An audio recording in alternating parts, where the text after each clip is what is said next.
আদাব, সালাম, নমস্কার। এনবিটিভির পক্ষ থেকে সকলকে আন্তরিক অভিনন্দন, প্রীতি এবং শুভেচ্ছা। বিশেষ করে এখন রমজান মাস চলছে, তাই রমজানেরও শুভেচ্ছা সবাইকেই।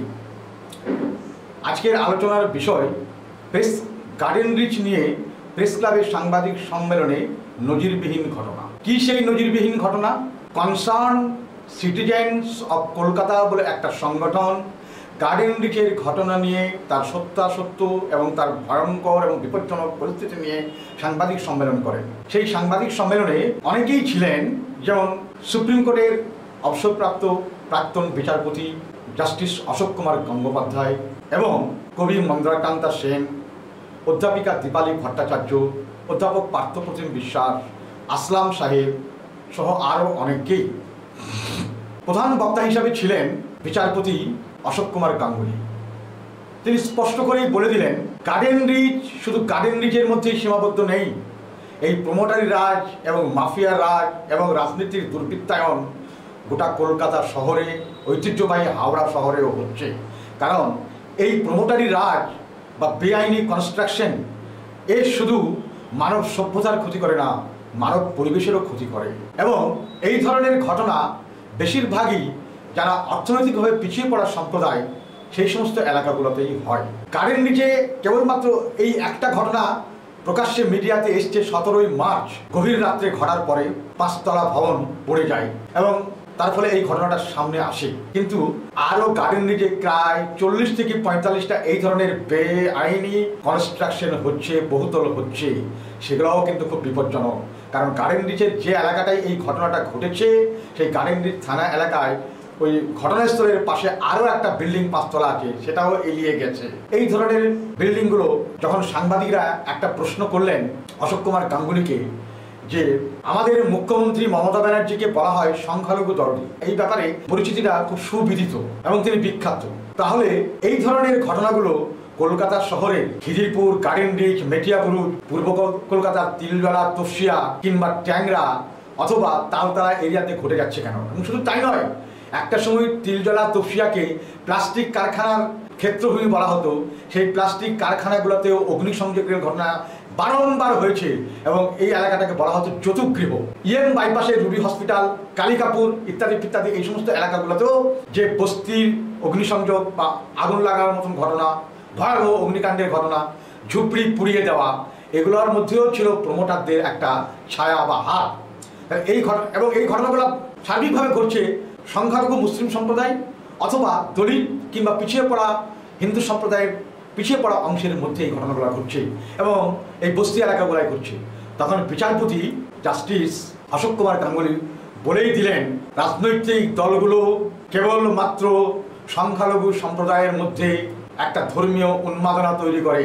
এরা যেমন আর্থিকভাবে, সামাজিকভাবে পিছিয়ে, শিক্ষা দীক্ষায় পিছিয়ে, এবং ওই সমস্ত এলাকাগুলো হচ্ছে ঘিঞ্জি এলাকা এবং ওই সমস্ত এলাকাতেই এই ধরনের ঘটনাগুলো হয়। তারা অসংগঠিত ক্ষেত্রের শ্রমিক এবং আমাদের দেশে বা আমাদের রাজ্যে অসংগঠিত ক্ষেত্রের শ্রমিকদের সংখ্যা সব থেকে বেশি এবং তাদের 99% হচ্ছে কিন্তু সংখ্যালঘু মুসলিম সম্প্রদায়।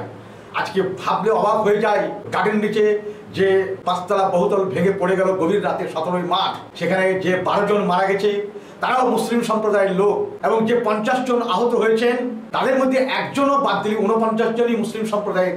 তাদের অনেকেই কিন্তু হাসপাতালে এখনো আশঙ্কাজনক অবস্থায় চিকিৎসাধীন। এই সংখ্যা, মৃত্যুর সংখ্যা কিন্তু ক্রমশই বাড়বে। এটা কিন্তু খুব নর্মাল ঘটনা নয়, ছোটখাটো ঘটনা নয়। এই ধরনের ঘটনাও কিন্তু আরো বাড়তে থাকবে। যখন তিনি এই কথাটা সাংবাদিকদের একটা প্রশ্নের উত্তরে বলছেন, তখন কিন্তু সে সময় লাইভ টেলিকাস্ট দেখে কলকাতার মেয়র তথা পুর ও নগর উন্নয়ন মন্ত্রী এবং মুখ্যমন্ত্রী মমতা ব্যানার্জির খুবই ঘনিষ্ঠ ফিরহাদ হাকিম জাস্টিস অশোক কুমার গাঙ্গুলিকে ফোন করেন এবং তিনি সেই পুরনো কাশুন্নি ঘাটলেন যে এই ধরনের কনস্ট্রাকশনের বিষয়গুলো বাম আমলেই ঘটেছে। জাস্টিস অশোক কুমার গাঙ্গুলি পুরো বলে দিলেন যে বাম আমলের ঘটনা 14 বছর আগে, আর তোমরা যখন ক্ষমতায় এসছো 2011 সালে, এই সমস্ত বেআইনি বাড়িগুলোকে তোমরা কন্ট্রোল করনি বা নিষিদ্ধ করনি কেন? যখন একটা দালান বা 5তলা ভবন বা কনস্ট্রাকশন তৈরি হয় তখন তার প্ল্যানিং হয় এবং সেটা লিখিত হবে। সেই প্ল্যানিংটা তোমার কাছেও যায়, তোমার কাউন্সিলরের কাছে যায়, সেখানে কাউন্সিলরেরও সই থাকে, সেখানে মেয়রেরও সই থাকে। তাই তুমি এগুলোকে কন্ট্রোল করতে পারোনি কেন? তুমি তো জানো গার্ডেন রিচ এলাকা মাফিয়াবাদদের এরিয়া, তোমার এলাকা সেটা, তোমার বিধানসভা এলাকা সেটা, এবং সেখানকার যে কাউন্সিলর আছেন সেই কাউন্সিলরের নাম হচ্ছে শামস ইকবাল। 2012-13 সালে যখন গার্ডেন ব্রিজ হরিমোহন কলেজের ছাত্র সংসদের নির্বাচন হয়, সেই নির্বাচনের সময় এই মোহাম্মদ ইকবাল তখন ছিলেন বড় চেয়ারম্যান ওই দক্ষিণ পশ্চিম কলকাতার ওই গার্ডেন ব্রিজ বড়।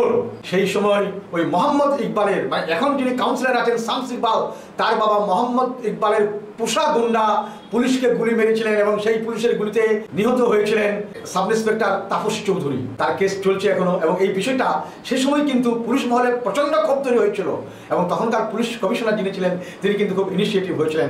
সেই মামলা চলছে, অনেকে জেলে ঢুকে আছেন, এমনকি ইকবাল, শামস ইকবালের বাবা মোহাম্মদ ইকবালও জেলে আছেন। তাহলে তখন আর কোনো কথা নাই। আমাদের সাংবাদিক বা মিডিয়া জগতের একটাই প্রশ্ন যে এই সমস্ত মহামান্যরা, একজন জাস্টিস গাঙ্গুলি, মন্দারকেন্দা সেন, পার্থপ্রতিম বিশ্বাস কিংবা অধ্যাপক দীপালি ভট্টাচার্য, যারা এরকম একটা সাংবাদিক সম্মেলন করেছে, সেই সাংবাদিক সম্মেলন শেষ না হওয়া পর্যন্ত চলমান অবস্থায় কেন মেয়র ফোন করলে? তাহলে কি এটাকে সাংবাদিকতাকে অপমান করা নয়? তাহলে এটা কি সংবাদ জগতের বা মিডিয়া জগতের অপমান নয়? এইটাই আমাদের বক্তব্য। তবে জাস্টিস গাঙ্গুলি একটা কথাই বলেছেন যে তিনি ফোন করেছেন, করতেই পারে, কিন্তু তিনি আমাকে কোনো হুমকি দেননি, ফিরাজ হাকিম কোনো হুমকি দেননি, আমি তাকে পাল্টা জবাব দিয়েছি। কিন্তু আমি অনেক সাংবাদিক সম্মেলন করেছি, এই ধরনের প্রশাসনিক কর্তা ব্যক্তিরা কখনোই আমাকে এইভাবে ফোন করেনি। হয়তো আমার বাড়ি থেকে কোনো বিপজ্জনকের ঘটনা ঘটেছে, সেখানে হোয়াটসঅ্যাপে মেসেজটা জানিয়ে দিয়েছে, এইটুকুই। তাহলে পশ্চিমবাংলায় যখন আমরা দিল্লির সাংবাদিক বা মিডিয়া জগতে নজর করার কথা বলা, নজরদারির কথা বলছি, কাশ্মীরে সিদ্দিক কাপ্পানকে এই আচরণ করেছে, তখন ওখানকার বিজেপি সরকার, তারা যেমন আমরা নিন্দা করি, এখানে fourth pillar of the country, Democratic country যে মিডিয়াকে বলা হয়, সেখানে একটা সাংবাদিক সম্মেলন হচ্ছে, সাংবাদিকরা অনেক প্রশ্নের উত্তর দিচ্ছেন, আর সেই সময় লাইভ টেলিকাস্ট থেকে ফিরহাদ হাকিম যেভাবে মানে জাস্টিস চৌধুরীকে ফোনটা করলেন, এটা কিন্তু সংবাদ জগতেরও যেমন অপমান, যারা সংবাদ সম্মেলনের বা সাংবাদিক সম্মেলনের আয়োজন করেছেন তাদেরও অপমান, সেখানে কিছু বক্তব্য যিনি পরিবেশন বা যারা পরিবেশন করছে তাদের বক্তব্য, এই ধরনের ঘটনা, গার্ডেন ব্রিজের মতন ভয়াবহ ঘটনা, তাদেরও অপমান। মিডিয়ার জগৎকে আজকে আমরা কি বাড়ির চাকর বা পরিচারিকা ভেবে নিচ্ছি? এটাই কি মনে করে যখন যে দল পাওয়ারে আছে? এখানেই শেষ করলাম, ধন্যবাদ।